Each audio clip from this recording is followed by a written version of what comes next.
저와 여러분이 함께 교독하신 사도행전 17장 본문에 도착하기 전에 그 앞장인 사도행전 16장에 보시면 그 앞 11장, 12장, 13장 지난주에는 우리 윤 목사님이 11장을 말씀하시면서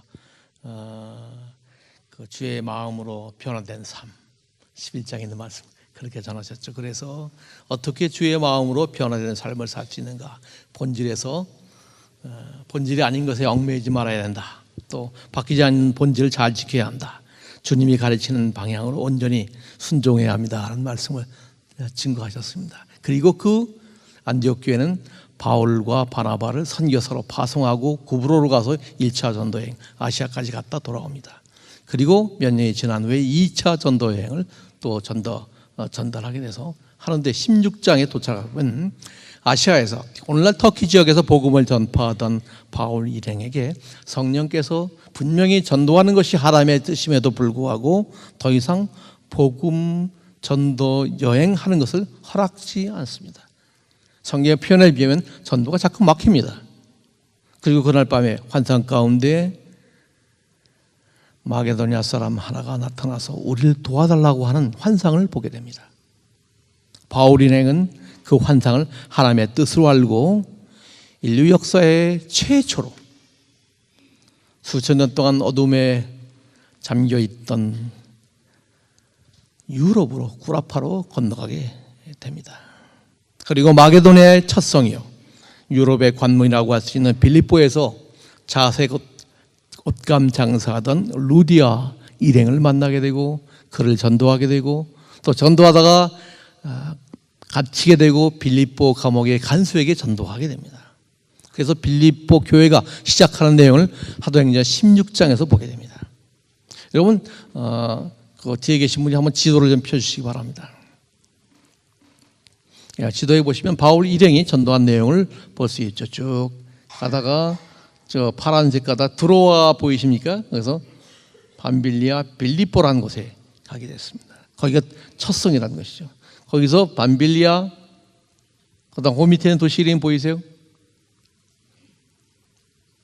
마게도니아, 그 다음에 데살로니가, 베레아까지 내려오게 됩니다. 데살로니가에서 3주간 복음 전도하던 바울 일행은 거기서 큰 부흥을 맛보게 됩니다.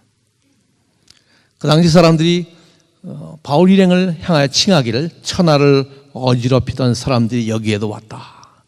영어로 turn upside down the world, 세상을 뒤집어 놓는 사람들이 여기까지 왔다라고 하면서 핍박을 하게 됩니다.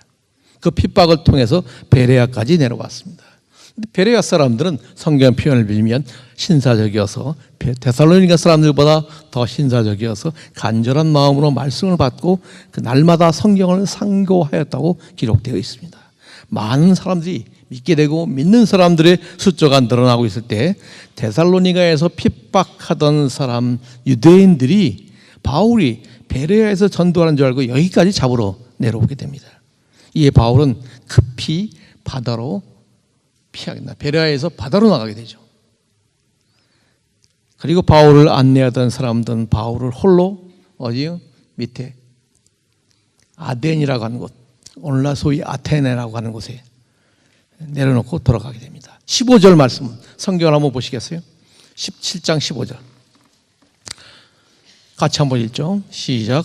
바울을 인도하는 사람들이 그를 데리고 아덴까지 이르러 그에게서 실라와 디모데를 자기에게로 속히 오게 하라는 명령을 받고 떠나. 그러니까 혼자 온 거예요. 그리고 혼자 내려가면서 가서 얼른 돌아가서 바울과 실라를 데려오라 한 겁니다. 그리고 16절 바울이 아덴에서 그들을 기다리다가 그 성에 우상이 가득한 것을 마음에 격분하여 라고 하는 것이 오늘의 본문이 시작되는 배경입니다. 바울은 드디어 헬라 문화의 중심지라고 할 수 있는 아테네까지 왔습니다. 바울은 사실 그 마음속에 언젠가는 내가 이 아테네를 가보리라 하는 바울을 방문하고 싶었던 소망이 있었습니다. 그것은 아테네가 어떤 도시입니까? 아테네, 인류 문화의 발상지라고 할 수 있는 이 아테네에서 인간 문명의 원형이 무엇인가를 찾아보기를 원했던 것입니다. 그러다가 인간 지성의 본산지라고 할 수 있는 이 아테네 시장과 거리를 거닐던 바울은 인간의 역사와 인간의 문화와 인간의 지성을 속이며 조롱하고 있는 마귀의 속임수에 불안 마음을 느끼게 됩니다. 왜요? 거기 가보니까 시장마다 거리마다 그들이 신이라고 섬기고 있던 그것이 바로 우상 덩어리인 것을 발견하게 된 겁니다. 여러분은 그런 경험이 없으십니까? 아시아나 다른 도시에 가다가 그들이 섬기고 있던 그들의 문화라고 했던 그것이 보니까 바로 아무것도 아닌 우상이라는 것을 발견하게 됐을 때 여러분의 심정은 어땠는지요? 더군다나 바울은 철학과 지성의 도시라고 알려져 있던 아테네를 방문했을 때 온 도시가 우상으로 가득 차 있는 것을 보았습니다. 성경 연구가들의 연구에 의하면 바울 당시 아테네에는 크고 작은 우상이 약 3만 개나 있었다고 합니다. 아테네 인구보다 우상이 더 많았다고 하는 웃지 못할 소식까지 풍자되고 있습니다. 그들이 세운 우상 중에는 심지어는 이름을 알 수 없는 신, unknown God라고 하는 이름을 가진 신조차 있었습니다. 오늘 본문 17장 17절 다시 한번 보시기 바랍니다. 시작. 회당에서는 유대인과 같이 읽으세요. 시작. 회당에서는 유대인과 경건한 사람들과 또 장터에서는 날마다 만나는 사람들과 변론하니. 바울은 우선 회당에 어느 도시에 들어가면 항상 먼저 회당에 들어갔습니다. 거기서 경건한 유대인들을 만나 그들에게 예수 그리스도를 전도했습니다. 바울의 눈에는 그 유대인조차 일종의 우상 숭배자들로 보였습니다. 물론 이 사람들은 하나님을 잘 믿었던 아주 열심히 있는 종교인들이었습니다. 그 당시에 흩어진 유대인들은 어디에 정착하든지 10명 이상이 되면 거기에 회당을 세우고 예배를 드렸습니다. 과학의 혜택을 받고 있는 현대인들은 더 이상 우리 조상들처럼 선앙당의 도깨비 신을 경배하지는 않습니다. 그럼에도 불구하고 네덜란드의 기독교 철학자였던 하우스바르트는 현대의 가장 심각한 문제는 우상 숭배라고 지적합니다. 여기서 지적하고 있는 우상 숭배는 우상은 뭘까요? 우상이 뭡니까? 꼭 선앙당에 새끼줄을 메어놓거나 돌멩이나 나무에 절하는 것 그것만이 우상인가요? 아니요. 우상이란 참된 하나님을 상실한 인간이 그 대용품으로 만들어낸 것, 그게 우상이 아닙니까? 우상 숭배는 일종의 헛개비를 만들어 놓고 거기에 능력과 가치를 부여한 다음에 그것에 마치 살아서 나의 생사 화복을 주관하는 것처럼 거기에다 복을 구하는 것, 그게 우상이 아닙니까? 우상 숭배의 최대의 비극은 자기가 만든 우상에게, 그 허상에게 결국 지배를 받게 된다는 사실 아닙니까? 우리 주변엔 우상을 숭배함으로써 하나님을 볼 수 없고 하나님과 교제를 상실하고 하나님과 교제하는 참된 삶을 누리지 못하는 사람들이 부지기수로 많다는 것입니다. 모든 것을 용서하는 하나님께서 단 한 가지 용서하지 못하는 것이 있는데 그것은 바로 우상 숭배입니다. 우상에 관한 하나님 결코 타협함이 없습니다. 그런데 바울은 아테네에서 만난 이런 인간이 만든 눈에 보이는 우상보다 더 간교하고 우리 인간의 삶에 더 무서운 영향력을 미치고 있던 세 가지 유형의 우상 숭배자들을 아테네에서 만나게 됩니다. 그들이 누구일까요? 그리고 그 사람들이 중요성은 무엇입니까? 이들이 숭배했던 세 가지 유형의 우상은 21세기를 살고 있는 현대인들에게도 똑같은 모양으로 다가오고 있다는 사실이 중요한 것입니다. 그 첫 번째가 바로 유대인들입니다.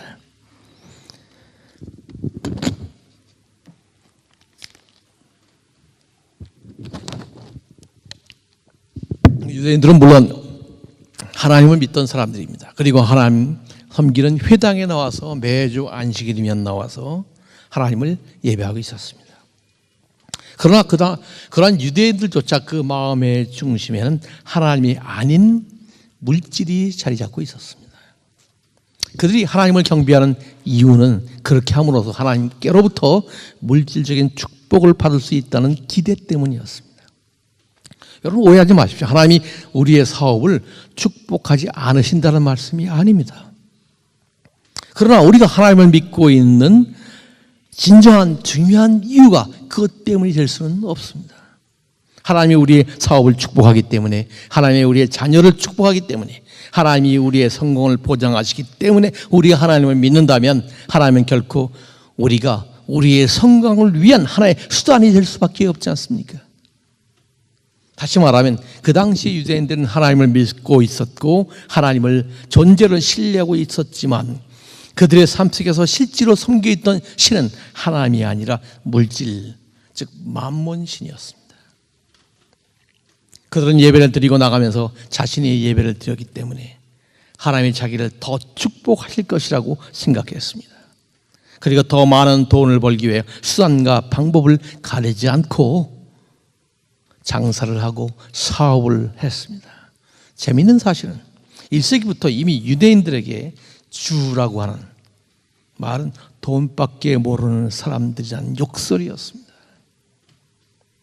안식일이 되면 회당에 나가서 여전히 여호와 하나님을 예배하던 유대인들, 이러한 유대인들의 모습을 생각하면서 오늘날 현대의 교인들의 모습을 한번 생각해 보십시오. 우리도 하나님을 믿습니다. 주일이면 교회 나와 하나님을 예배하며 찬양하며 예배를 드리고 돌아옵니다. 그러나 묻고 싶습니다. 우리가 교회 나와서 하나님께 예배를 드리는 진정한 이유와 목적은 무엇입니까? 하나님이 진정 우리의 삶에서 가장 초점이 되고 계십니까? 정말 우리의 사랑과 관심을 받으셔야 할 대상으로서의 하나님을 인식하고 하나님께 대화하고 하나님의 뜻에 순종하는 삶을 살고 계십니까? 주일이면 예배당에 나와서 하나님께 예배를 드리지만 실제로 우리의 관심에 집중되고 있는 것은 그것을 통한 우리의 이익은 혹시 아닌지요? 우리는 왜 교회에 출석하시는지요? 마음의 평안을 위해서요? 하나님의 축복을 위해서입니까? 아니면 적어도 내가 하나님께 예배를 드리면 하나님께서 내 사업을, 내 가정을, 내 학업을 망하게 하지는 않을 것이라고 하는 기대 때문입니까? 만약 그렇다면 우리에게 하나님은 결국 우리의 사업을, 우리의 가정을, 우리 학업을 축복하기 위한 필요한 수단으로서의 신에 불과할 것입니다. 그 하나님은 우리의 찬양 속에서, 우리의 기도 속에서 고백되어지는 것처럼 찬양과 영광과 찬양과 존귀를 받기에 합당하신 그런 하나님이 분명히 아니십니다. 내가 믿고 있는 하나님, 그 하나님 앞에서 정작 정말 필요하다면 나의 사업을 경영하는 나의 태도를 바꾸겠습니다. 나는 정말 하나님의 사업답게, 사람답게, 하나님의 사람답게 나의 사업을 운영하겠습니다. 사업은 내게서 수단이일정정 결코 나의 인생의 목적이 될 수 없습니다. 나의 인생에서 더 중요한 것은 하나님으로, 나는 하나님을 섬기는 장소로서 나의 사업을 수행해 나가겠습니다 라는 고백이, 결단이 필요하지는 않으신지요? 중요한 것은 하나님과 나 사이의 관계이며 하나님 앞에 내가 어떤 사람으로 어떻게 살아가야 하는가 하는 것입니다. 우리는 우리의 직장에서, 우리 학교에서, 우리의 가정에서도, 교회에서뿐만 아니라 우리의 삶의 일터에서도 하나님의 사람답게 살아가야 한다는 것입니다. 우리는 하나님 앞에 때로는 말씀으로 책망받고 교정받고 때로는 성령의 다스림을 받고 위로받으면서 새로워지기를 열망하십니까? 아무도 원치 않으세요? 만약 그렇지 않다면 우리도 이 1세기의 유대인들처럼 안식일이면 교회 나와 회당에 나와서 예배드리지만 실상 그 마음속에 하나님보다 물질을 더 섬기고 있는, 물질이 그 마음속에 우상이 되어 있는 유대인 같은 사람들은 혹시 아닌지요? 17절 두 번째 사람들을 만나보겠습니다. 회당에서는 유대인과 경건한 사람들과 또 장터에서는, 옛날 개혁 성경에는 저자에서는 날마다 만나는 사람들과 변론하니라고 되어 있습니다. 바울은 회당에서 복음을 전할 뿐만 아니라 장터에서도 복음을 전합니다. 여기서 장터라고 하는 단어는 헬라어로 아고라라고 하는 단어가 쓰여졌습니다. 이 아고라는 단순히 물건을 사고 파는 시장만을 의미하지는 않습니다. 물론 아고라가 시장의 역할도 충분히 감당했지만 그것은 그 당시에 자유로운 삶의 모습을 보여주는 하나의 문화 공간이기도 했습니다. 헬라 사람들은 이 아고라에서 인생을 논하기도 하고 철학을 얘기하기도 하고 때로는 연인들이 만나서 사랑을 속삭이기도 했습니다. 저 유명한 소크라테스와 플라톤과 아리스토텔레스는 바로 이 아고라 광장에서 인생과 철학을 설파했습니다. 바울은 예배당에서만 복음을 전한 것이 아니라 이 장터에 찾아가서 예수 그리스도를 전한 것입니다. 그런데 바울이 장터에서 만난 사람들 가운데 아주 우리가 주목할 만한 특별한 두 가지 종류의 사람들이 있습니다. 18절 다시 한번 읽겠습니다. 18절 어떤 에피쿠로스와 스토아 철학자들도 바울과 쟁론하세. 어떤 사람은 이르되 이 말쟁이가 무슨 말을 하고자 하니 하고, 어떤 사람은 이르되 이방 신들을 전하는 사람인가 보다 하니, 이는 바울이 예수와 부활을 전하기 때문이라. 바울이 만난 첫 번째 대상은 소위 에피쿠로스 철학자들입니다. 그들은 그 창시자인 에피큐리오스 이름을 따라서 우리가 흔히 에피큐리안이라고 부르는 쾌락주의자들이었습니다. 이들의 우상은 쾌락이었습니다. 이들은 하나님의 존재를 부신한 무신론자들이었습니다. 이들의 삶에서 가장 중요하게 생각했던 것은 신이 계시냐 안 계시냐는 문제가 아니라 이 순간 내 육체가 무엇을 느끼고 경험하고 있느냐 하는 것입니다. 그들은 여기서 자신의 육체가 느끼고 경험하는 것만이 진리요 진실하고 생각했던 사람들입니다. 여러분, 이 쾌락주의 철학의 배경에는 이원론적인 헬라 사상이 자리 잡고 있었습니다. 이것은 이 세상을 영적인 것과 육적인 것으로 둘로 이원론적으로 딱 나눈 사람들입니다. 그래서 영적인 것은 선한 것이고 육적인 것은 악한 것으로 규정졌습니다. 그래서 악한 것은, 육적인 것은 악한 것이다라고 생각하니까요, 이 악한 것을 없애버려야 한다. 육체를 없애는 방법이 뭐예요? 육체가 원하는 것을 빨리빨리 다 해서 빨리 육체가 없어지도록, 죽도록 하자. 말도 안 되는 것 같지만 그렇게 생각을 했습니다. 육체가 원한다 마음껏 육체적 쾌락을 즐기는 것이었습니다. 그들은 어차피 인생이 없어지고 사라져버릴 육신이 되도록이면 빨리빨리 닳고 없어지도록 일종의 쾌락주의였습니다. 얘들도 물론 처음에는 하나의 인생 철학으로서 이론을 전개해 나갔지만 나중에 가서는 감각적 경험, 육체적 쾌락만을 추구하는 유욕주의로 변하게 됩니다. 먹고 마시고 즐기다가 죽자. 내일은 생각하지 말자. 우리 한국에 이런 노래 있죠. 그래서 노세 젊어서 놀아. 늙어지면 못 놀아. 쾌락주의 철학의 바탕에서 나온 얘기입니다. 그들의 최우선 삶의 최우선 순위는 현재의 삶을 쾌락에 추구입니다. 오늘날 우리는 어디서 이런 쾌락주의의 우상을 찾아볼 수 있을까요? 향락 산업에 몰두하는 사람들을 보면 알 수 있습니다. 그들은 스포츠나 도박이나 기타 여가 활용 방법에 지나치게 열중합니다. 그러나 이런 쾌락주의자들이 말하지 않기로 약속한 것이 하나 있는데요. 그건 뭘까요? 그건 죽음에 관한 한, 죽음 너머의 세계에 대해서는 말하지 않기로, 생각하지도 않기로 무건 말 없는 약속을 한 사람들입니다. 그들은 죽음이란 걱정하지도 않을, 앞으로 다가오지도 않을 것처럼 착하고 살아갔던 사람입니다. 물론 그들은 그렇게 생각하고 살아가지만 결코 부정할 수 없는 사실이 있는데, 그것은 결코 죽음은 오지 않는 것이 아니라는 겁니다. 반드시 죽는다는 겁니다. 죽음이 오면 쾌락도 끝나는 것입니다.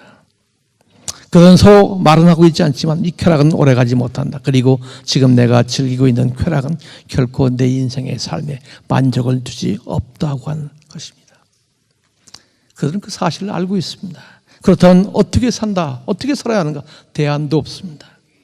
별다른 대안이 없는 이상 그들은 오늘도 그 대상을 바꿔가면서 무의미한 쾌락을 좇아서 전전할 수밖에 없는 것입니다. 그들의 우상은 여전히 오늘도 쾌락입니다. 오늘 당신의 우상은 무엇인가요? 세 번째, 거기 제가 준 그걸 보면 지금 내용이 조금씩 나오는데 좀 틀어주면서 한번 제 얼굴만 보이지 마시고요. 18절 한번 보십시오. 바울은 이 도시 아테네에서 에피큐리안 외에 또 단 한 종류의 사람들이 보이는데, 바로 그들은 스토이고 철학자들입니다. 우리가 흔히 말하는 스토아학자들입니다. 에피큐리안 삶이 우연에 의해서 지배된다고 생각하는 것에 반해서 스토아 철학자들은 삶이 운명에 의해서 지배된다고 믿었던 사람들입니다. 모든 것은 운명에 의해서 지배되고 다스려진다라고 생각했습니다. 따라서 이 사람들 인생은 울어도 소용없고 웃어도 소용없는 것이다. 그래서 인생을 살면서 너무 기뻐할 것도 없고 너무 슬퍼할 것도 없다. 그들은 운명의 법칙과 자연의 법칙을 연구하는 일에 몰두했는데 그렇게 함으로 인생을 조금이라도 편하고 유익한 세상으로 바꿀 수 있다고 생각했습니다. 그리고 인생의 최고의 덕목은 이성이었습니다. 지식의 탐구였습니다. 이것이 바로 스토아 철학자들이 가장 중요한 열망이었습니다. 그들이 좀 더 편리하고 행복한 삶을 추구하기 위해서는 더 많은 지식을 추구하기 시작했습니다. 지식이 우리 인간의 삶에 편안한 인생을 가져다 줄 것이라고 생각하기 때문입니다. 이것이 오늘날 상황에 적용시킨다면 똑같은 이유 때문에 우리는 더 유명한 대학을 자식을 대학에 보내고자 하고 좋은 대학에 나오면 좋은 직장을 구할 수 있고 세상에서 좀 더 행복하고 편안한 삶을 약속할 수 있을 것이라고 믿는 믿음 때문이었습니다. 이 스토아 철학자들이 죽음에 관한 것 흥미로운 얘기입니다. 죽음은 알 수 없는 것이다 라고 생각했습니다. 그들은 죽음 건너편에 무엇이든지 결코 알 수 없다고 생각하면서 자기들이 깨달은 어떤 단편적 지식 때문에 소위 엘리트 의식에 안주하게 되고 그들은 지식이란 우상 때문에 하나님을 볼 수 없었습니다.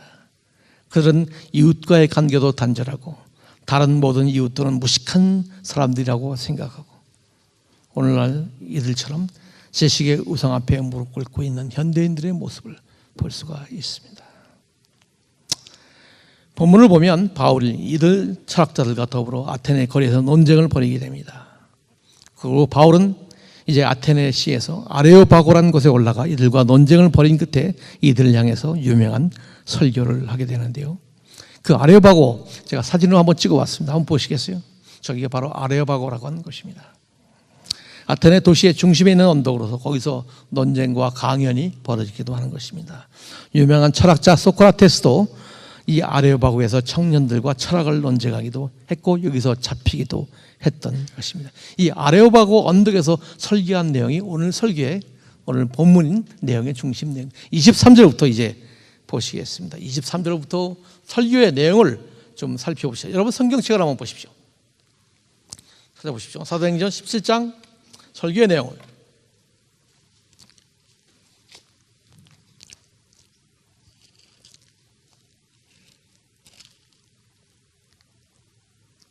17장 22절 보십시오. 바울이 아레오바고 가운데 서서 말하되 아덴 사람들아 너희를 보니 범사에 종교심이 많다다 하면서 칭찬을 한마디 합니다.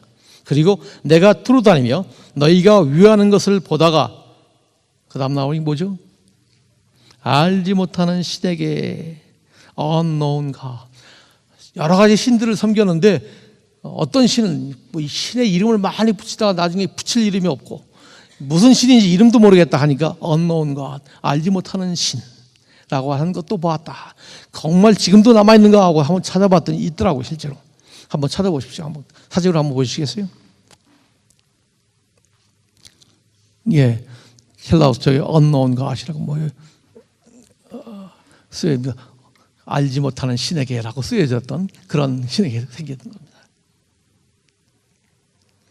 24절 우주와 그 가운데 계신 만물을 지으신 하나님께서는 천지의 주제시니 손으로 지으신 전에 계시지 아니하시고 그 바울의 설교를 세 가지로 요청했습니다. 첫째는 그들이 믿고 있는 신은 우상이다. 심지어 알지 못하는 신이라고까지 했는데 그건 사람의 손으로 만든 것이지 우상이지 신이 아니다 라고 하는 얘기가 계속 나옵니다. 29절까지 봅니다. 이와 같이 하나님의 소생이 되었으니 하나님을 금이나 은이나 돌에다 사람의 기술과 고안으로 새긴 것 같이 여길 것이 아니니라. 너희들이 믿고 있는 우상 하나님이 아니다. 첫 번째 내용입니다. 두 번째 30절부터 보십시오. 알지 못하던 시대에는 하나님이 간과 넘어갔지만 그냥 이해했지만 넘어가줬지만 이제는 어딘지 사람에게 다 명하사 회개하라 하소서. 이는 정하신 사람으로 하여금 천하를 공의로 심판한 날을 작정하시고 라고 말씀하고 있습니다. 두 번째 내용, 언젠가는 심판할 날이 있다는 겁니다. 다시 한번 보세요. 이는 정하신 사람으로 하여금, 정하신 사람, 이름은 말하지 않지만 정하신 사람, 하나님이 지정하신 그 사람에게 이 세상을 심판할 날을 정했다는 겁니다. 그분이 누굴까요? 그분이 누굴까요? 하면서 퀘스천 마크로 던지고 있습니다. 그 정하신 사람, 그로 하여금 천하를 공의로 심판한 날을 작정하게 하시고, 이에 그가 누굴까요? 그를 죽은 자 가운데서 다시 살리신 것으로. 두 번째는 심판이 있다는 것이고, 설교의 세 번째 내용은 뭡니까? 그를 죽은 자 가운데서 달리 살리실 것이다. 여러분, 그가 누군가요? 여러분도 모르세요? 예? 정하신 사람으로 하여금 반드시 심판할 날이 있을 것이다. 그가 다시 살아나셨다. 그가 누군가요? 누구요? 큰 목소리로 말하세요. 예수 그리스도. 여기서처럼 말해요. 거리에 나가세요. 여러분 직장에 나가세요. 가게 가셔서 그가 심판하십니다. 그가 바로 예수 그리스도입니다. 큰 목소리로 그가 누구예요? 예수 그리스도. 오늘 이 설교의 초점은 예수 그리스도입니다. 바울이 이들에게 예수 그리스도를 전했습니다. 바울이 근데 예수님과 함께 강조해서 전한 게 있는데 뭐냐면 바로 심판과 부활입니다. 바울은 이들과의 토론을 통해서 설교했는데 바로 예수님, 반드시 그가 이 땅을 반드시 심판할 그날이 올 것이며 그가 부활했다는 사실을 증거하고 있습니다. 이 사실 때문에 바울은 핍박을 받은 것이고 이 사실 때문에 바울은 증거하고 있는 겁니다. 18절에도 보십시오. 18절 뒷부분에 보시면 이런 말씀이 있습니다. 어떤 사람은 이르되 이방신들을 전하는 사람인가 보다 하니 이는 바울이 뭘 전하기 때문에? 예수의 부활을 전하기 때문입니다. 바울은 몸의 부활이라는 사실을 다시 한번 강조합니다. 왜냐하면 사람들이 이 사실을 믿지 않을 뿐만 아니라 이 사실을 전하면 사람들이 듣기 싫어할 뿐만 아니라 이 사실을 전하면 사람들이 배척할 것을 알지만 그 당시에 사람들이 생각하는 이성에는 어긋나는 무식한 소리 같지만 예수님이 부활했다는 사실을 분명히 전하고 있습니다. 왜요? 이것이 기독교의 핵심이기 때문에 그렇습니다. 32절 다시 한번 봅니다. 그를 죽은 자 가운데서 다시 살리신 것으로 모든 사람이 믿을 만한 증거를 주셨다고 강조하고 있습니다. 바울이 이렇게 특별히 부활의 사실을 강조한 이유는 무엇일까요? 바울은 그 당시에 시장에서 사람들을 만났고 에피쿠리아 철학자들과 스토아 철학자들, 심지어는 경건한 유대인조차 삶의 구심점 없이 방황하거든 그들이 그렇게 살고 있던 이유가 무엇입니까? 내사관이 없기 때문에 그렇습니다. 죽고 난 후에 그 삶에 대해서는 어떻게 살아갈지 알지 못하기 때문이었습니다. 그래서 바울이 부활을 전한 겁니다. 예수님이 부활했을 뿐만 아니라 예수님이 부활했기 때문에 우리도 부활할 것입니다. 이 땅의 삶이 끝나고 나면 하나님이 말하는 저 천국에 들어가서 영원한 살기를 부활이 있다는 것을 강조하고 있는 것입니다. 우리는 다시 살 것입니다. 그리고 하나님의 심판 앞에 서게 될 것입니다. 예수님을 믿었던 사람들은 영원히 주님과 함께 하나님과 함께 살게 될 부활의 날이 올 것을 분명하게 큰 목소리로 외치고 있는 것입니다. 왜 이 사실이 중요합니까? 우리가 하나님의 영원한 심판이 있다는 것은 몸이 다시 살아난다는 사실, 만약 그 사실을 아는 것으로 끝나는 것이 아니라 신실하고 믿고 우리 삶에 적용이 된다면 우리 삶이 어떻게 변화될까요? 한번 물질과를 생각해 보십시오. 더 많은 것을 소유하는 것, 돈 벌기 위해서 살아가는 것, 뭐니 해도 만일이 최고라고 생각하며 살아가는 삶의 목적이 돈이라고 생각하는 수많은 사람들에게 더 많은 물질을 소유하는 것, 돈 버는 것, 이것이 더 이상 중요한 관심사가 될 수 없습니다. 내가 참으로 심판을 받는다면, 그리고 하나님 앞에 심판을 받게 되고 부활하게 된다면 내가 하나님께서 내게 주었던 물질을 얼마나 더 많이 갖고 있었다는 것이 중요한 게 아니잖아요. 정말 내가 어떻게 살았는가, 하나님께 나에게 주신 것 같이 어떻게 살았는가, 어떻게 하나님의 자녀답게 살았는가, 이것이 더 중요한 일이 아니겠습니까? 우리가 하나님의 심판과 몸의 부활과 천국과 지옥이 있다는 사실을 믿는다면 우리의 쾌락과는 어떻게 달라지고 어떻게 변화되리라고 생각하십니까? 우리가 얼마나 더 많이 가지고 있는가, 얼마나 많이 즐기는가, 얼마나 많이 먹었는가, 얼마나 재밌는 거 봤는가, 얼마나 많이 소비하는가가 중요한 것이 아니라 얼마나 하나님이 나에게 주신 것을 가지고 창조적이고 능력 있고 가치 있고 하나님의 뜻에 맞게 소비했는가, 그것이 더 중요한 것이 아니겠습니까? 또한 우리가 천국과 지옥을 참으로 믿는다면 지식에 대한 우리의 관심도 변할 것입니다. 우리가 얼마나 더 많이 아는가가 중요한 것이가, 더 많이 아는 것, 결국 지식의 허용이 될 수밖에 없다는 사실을 깨닫게 될 것입니다. 그리고 아는 것 가지고 이 땅의 삶을 어떻게 살아가는 것이 더 중요한 것이 아니겠습니까? 한치의 운명을 내다볼 수 없고 죽음 앞에 아무런 대답을 할 수 없는 우리 인생 앞에서 참으로 하나님께서 우리 인생이 마치는 그날 심판이 있고 부활이 있고 영원히 천국에서 하나님과 함께 살게 될 부활이 있다는 사실을 우리 삶 속에 생생하게 믿고 살아가게 된다면 정말 하나님께서 우리에게 주신 지식을 가지고 지식의 주인이신 살아계신 하나님을 위하여 어떻게 살아가는 것이 더 중요한 문제가 아니겠습니까? 바울은 이렇게 복음을 증거했습니다. 예수 그리스도의 심판과 부활에 대한 사실을 목놓아서 그 사람들을 위해서 담대하게 증거했을 때 사람들은 세 가지 종류의 반응을 보였습니다. 오늘 설교 제목 세 가지 종류의 사람들이잖아요. 그 바울의 메시지예요. 반응을 보였던 세 가지 종류의 사람들입니다. 첫째 사람들은 어떤 사람입니까? 첫 번째 사람들은 이 설교의 메시지, 부활의 메시지에 조롱하는 반응입니다. 32절을 보십시오. 다시 한번 읽겠습니다. 시작. 어떤 사람들은 조롱도 하고 그들은 복음을 듣고 조롱으로 반응했습니다. 웃기지 말라. 사람이 죽으면 끝나는 거지. 무슨 심판과 부활이 있다는 것이냐 하면서 믿기를 거절했을 뿐만 아니라 조롱했습니다.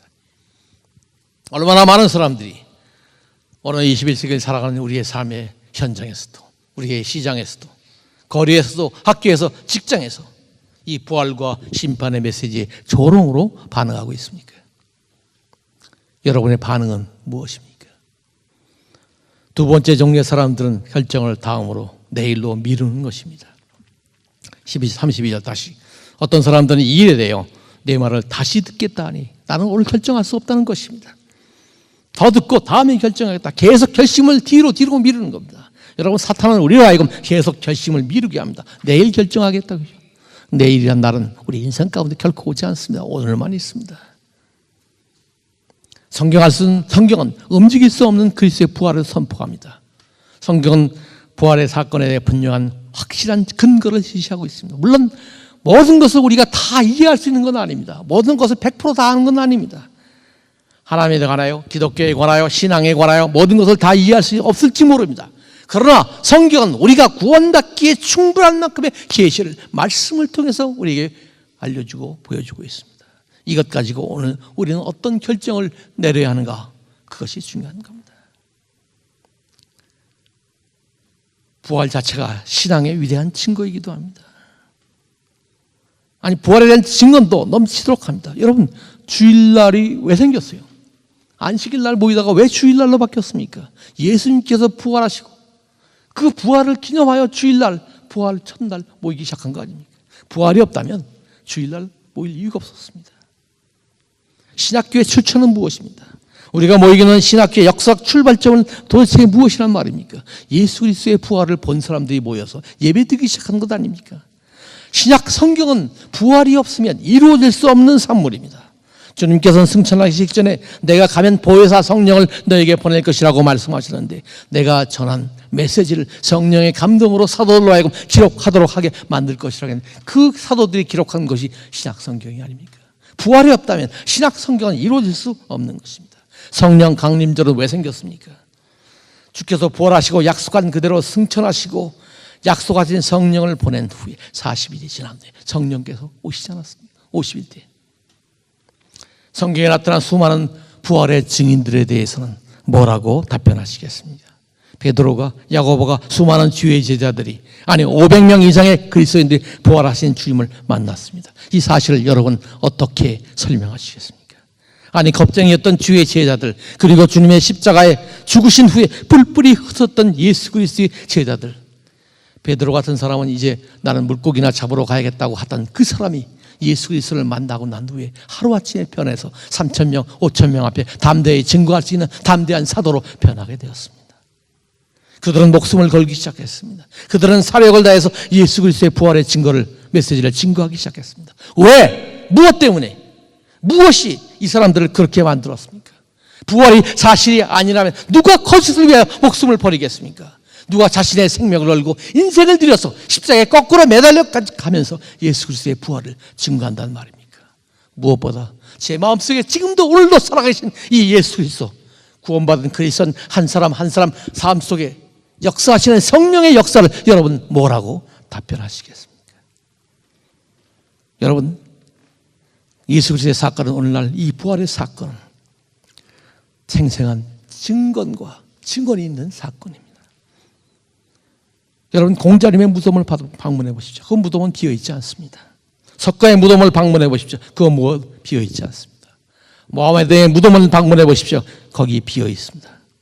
칼막스의 무덤, 그 무덤은 비어있지 않습니다.